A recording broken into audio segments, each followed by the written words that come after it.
আসসালামু আলাইকুম। সুপ্রিয় দর্শক, আজকে এমন একটা কারখানা বা এমন একটি মেশিনে পরিচিত করে দিব আপনাকে। আমরা হোমিওপ্যাথি ওষুধ সকলেই খাই। হোমিওপ্যাথি ওষুধ কেমনে ব্যবহার করে, যেখানে আমি একটা মেশিন দিয়ে মুখ, এই যে হোমিওপ্যাথি ওষুধ যে মুখ গুলো আছে, এটা কিন্তু পিভিসি মেশিন বলে। এটা দেখেন, এই যে আমি নিজেই বানাইতেছি, দেখেন এই যে আমার হাত থেকে যে দেখেন বের করেছি 6টা করে একটি সরা বার করে।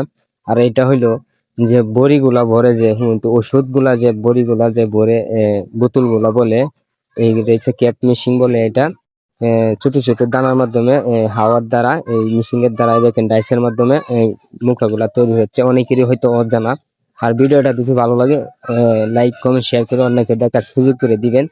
আর এখন এই যে দেখতেছেন আরেকটি, এই যে মুখা সিস্টেম গুলো, এই যে দেখেন বোতলগুলা, এটা একটা ক্যাপ আছে, ক্যাপটা তৈরি হবে। আর এখন যা দেখতেছেন, এটা হলো একটা হোমিওপ্যাথি ওষুধ যে ডপ বাচ্চাদের যে ডপ দিয়া খাওয়ায়, এই ডপার মেশিনটা এটা।